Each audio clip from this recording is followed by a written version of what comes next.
கேரளா பஸ்ஸில் நடந்த அந்த வைரல் வீடியோ இப்போ ஏகப்பட்ட திருப்பங்களை சந்தித்து கொண்டு இருப்பதை நம்மளால் பார்க்க முடியுது. குறிப்பாக சொல்லணும்னா சிசிடிவி ஃபுட்டேஜ் ரிலீஸ் ஆகி அதில் பல தகவல்களும் வெளியாகிருக்குது. அதை மேல் நோக்கி பார்க்கும்போது பார்த்தீங்கன்னா இப்போ கரண்ட்டாக வந்து பார்த்தீங்கன்னா ஷின்ஷிதா அப்படின்ற ஒரு பெண்ணை அரெஸ்ட் செஞ்சு அவங்கள சில மெடிக்கல் செக்கப்புக்கு போய் எடுத்துகிட்டு போயிருக்கிறதை நம்ம கேள்விப்படுறோம். அப்படி என்னென்னலாம் நடந்திருக்குது ரீசெண்டாக அப்படின்ற ஒரு முழு தொகுப்பு தான் இந்த வீடியோவில் பார்க்க போகிறோம். சேனலுக்கு புதுசாக இருந்தீங்கன்னா சப்ஸ்கிரைப் பண்ணிடுங்க. வீடியோ பார்க்குற அனைவருமே மறக்காமல் லைக்கும் ஐப்பும் பண்ணிடுங்க. மக்களே சப்ஸ்கிரைப் முக்கியம், பண்ணிடுங்க. இப்போ கண்டென்ட்டுக்குள்ளே போயிடலாம். ஸோ அந்த வீடியோ ஃபுட்டேஜ் நமக்கு பார்த்த வரையுமே தெரியும். அதில் வந்து ஒரு விக்டிம் சைடில் இருக்கிறது பார்த்தீங்கன்னா தீபக் தான், கோழிக்கோடை சேர்ந்த தீபக் தான். அவர் மேலே எந்த விதமான தப்புமே கிடையாது அப்படின்றது நமக்கு ப்ரூவ் ஆயிருந்தது. ஓகே, நேற்று என்ன ஆயிருக்குன்னா அந்த பஸ்ஸில் இருந்த சிசிடிவியோட ஃபுட்டேஜ் வந்து ரிலீஸ் ஆயிருக்கு. அந்த சிசிடிவியோட ஃபுட்டேஜ் எல்லாம் செக் பண்ணும்போது பார்த்தீங்கன்னா அது ரயில்வே ஸ்டேஷன்லேருந்து பஸ் ஸ்டாண்டுக்கு போகிற ஒரு சுச்சுவேஷன் தான். அதில் ஃபஸ்ட்டு வந்து பார்த்தீங்கன்னா இது ஷிம்ஷிதா தான் அந்த பஸ்ஸில் ஃபஸ்ட்டு ஏறுறாங்க. அப்போ அந்த பஸ் ஏறும்போதே கூட்டமாக இருக்குது. ஷிம்ஷிதா ஏறும்போதே பஸ் வந்து கூட்ட நெரிசலோக தான் இருக்குது. அடுத்தது ஒரு நிமிஷமோ ஒரு ஸ்டாப்பிங்கோ 2 ஸ்டாப்பிங் தள்ளி போல இருக்குது. 1 நிமிஷம் கழிச்சு ஷிம்ஷிதா ஏறி 1 நிமிஷம் கழிச்சு தான் ஏறுறாரு யாரு, தீபக் அவர்கள். ஸோ ஆல்ரெடி பஸ் கூட்டமாக இருக்குது. அந்த கூட்டத்தில் நீங்கள் யோசிச்சு பாருங்க, அந்த கூட்டத்தில் நம்ம நார்மலாக போனாவே இறங்கும்போது சும்மா ஏதாவது மறுச்சுன்னா தள்ளுமுள்ளு ஏற்பட தான் செய்யும் அந்த கூட்ட நெரிசல். அவ்வளோ ஒரு ரஷ்ஷான இருக்கிற இடத்துல இன்டென்ஷன்லாம் ஒருத்தர் வந்து தொட்டா மாதிரியோ இந்த மாதிரி பண்ணா மாதிரியோ எதுவுமே தெரில. நமக்கு அந்த ஃபுட்டேஜை பார்க்குற வரையுமே அவரு இந்த சைடு நிற்கிறாரு, இவங்க இப்படி போக்குறாங்க. ஸோ இவங்க போயிட்டு பக்கத்தில் 2 ஆங்கிளில் நின்று இருக்காங்க. நமக்கு அந்த ஃபுட்டேஜ்லேயே 2 ஆங்கிள் தெரியுது.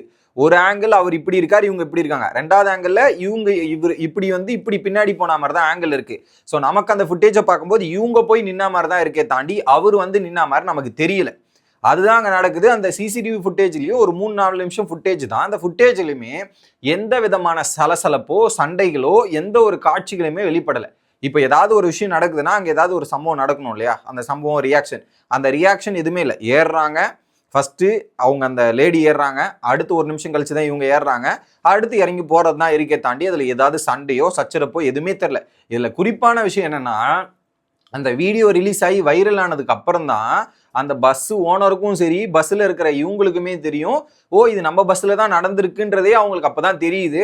அந்த விதமான ஒரு பிரச்சனை நடந்த மாதிரி எங்களுக்கு தெரிலன்ற மாதிரி பஸ் டிரைவரும் சரி பஸ்ஸில் இருக்கிற கண்டக்டருமே அதை வாக்குமூலங்கள் கொடுத்துருக்காங்க. இப்போ இந்த ஃபுட்டேஜ் இருக்குல்ல, சிசிடிவி ஃபுட்டேஜ் ஒரு பக்கம் அது வெறியாயிருச்சு.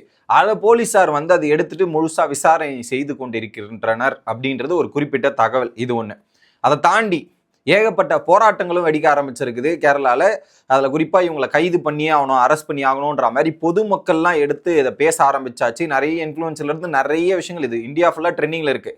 அங்கே இருக்கவங்க எல்லாருமே பேச ஆரம்பிச்சு ரொம்ப தீவிரமாக போயிட்டு இருக்கு. அதில் பொதுமக்களும் இறங்கி நியாயம் கிடைச்சே ஆகணுன்ற மாதிரி கைது பண்ணுன்ற மாதிரி பல இடங்கள்ல இது ஒடிச்சிட்டு இருக்கு. இப்போதான் என்ன ஆச்சுன்னா அதை தேடி கம்ப்ளைண்ட் கொடுத்துருக்காங்க. யாரு, ஒரு பக்கம் தீபக்கோட அம்மாவும் அப்பாவும் சேர்ந்து ஒரு கோழிக்கோடு மெடிக்கல் காலேஜ் போலீஸ் ஸ்டேஷனில் கம்ப்ளைண்ட் கொடுத்துருக்காங்க.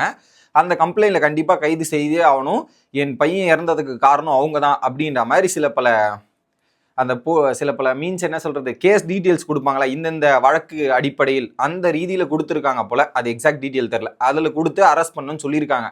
அதுக்கப்புறம் என்ன பண்ணியிருக்காங்க, போலீஸார் அந்த ஒரு பொண்ணு இருக்கிற வீட்டுக்கு போய் சர்ச் பண்ணியிருக்காங்க, இதெல்லாம் பண்ணியிருக்காங்க. அங்கே எதுவுமே கிடைக்கல. ஆள் தலைமறைவாயாச்சு. எப்படி இந்த மாதிரி இது சீரியஸ் ஆகுது, இதெல்லாம் ஆகுதுன்னும் போதே ஃபஸ்ட்டு இன்ஸ்டாகிராம் பப்ளிக்கில் இருந்த அக்கௌண்ட்டை ப்ரைவேட்டில் போட்டாச்சு. ப்ரைவேட்டில் போட்டுட்டு இங்கேருந்து நம்ம வீடு இருக்கிற இடத்துல காலி பண்ணி எஸ்கேப் ஆயாச்சு. அங்கே போனால் அங்கே ஒரு செல்ஃபோன் தான் கிடச்சதுக்கு அந்த செல்ஃபோனுமே எடுத்துட்டு இதில் ஏதாவது இருக்கா ஏது இருக்குன்ற மாதிரி போலீஸார் விசாரணை செய்து கொண்டிருக்கின்றனர். அதுவும் ரொம்ப தெளிவாக பிளான் பண்ணியிருக்காங்க போல்.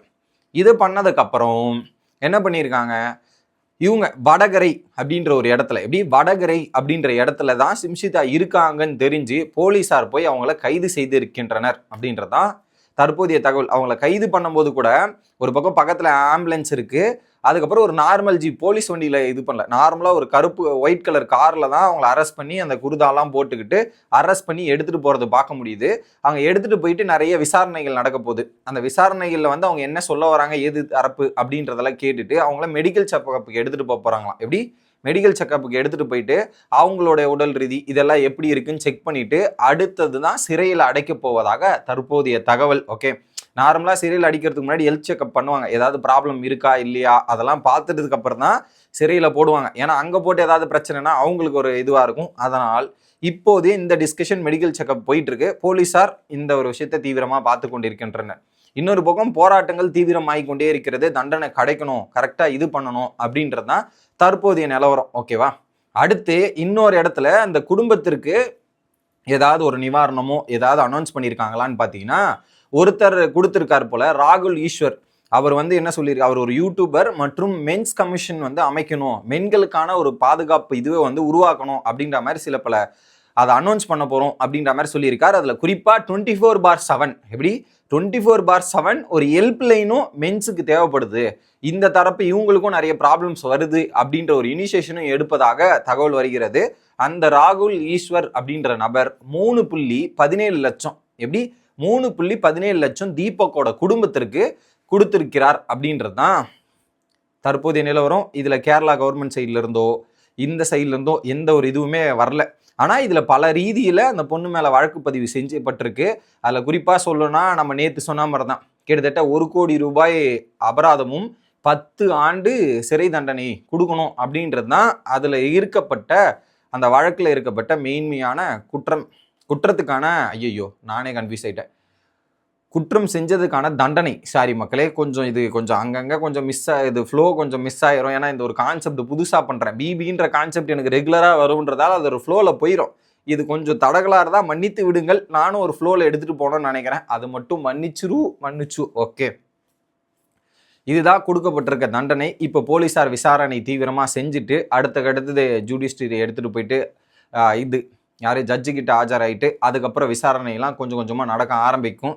இப்போ மக்கள் எல்லாம் ரொம்ப தீவிரமாக இருக்காங்க. ஆனால் அதில் பரிதாபமாக இருக்கிறது என்னென்னா, இதுக்கப்புறம் ஒருத்தன் பஸ்ஸில் ஏறி போகிறது கூட கொஞ்சம் பாவம் போல இருக்குது. அதில் நிறைய வீடியோஸ் நிறைய இப்போ சோஷியல் மீடியாவில் எல்லாமே ட்ரெண்ட் ஆகிட்டு இருக்கு. டப்பாவை போட்டு நடக்கிறது, இன்னும் ஏஐ அனிமேஷன் பண்ணியும் ஒரு சில வீடியோஸ்லாம். அதில் குறிப்பாக என்னென்னா முள்ளு போடுற மாதிரி ஒரு ட்ரெஸ்ஸு, அதை ட்ரெஸ்ஸு போட்டுக்கிட்டு சோஷியல் மீடியாவில் போயிட்டு இருக்கு. அந்த பஸ்ஸில் ட்ராவல் பண்ணுற மாதிரியும்.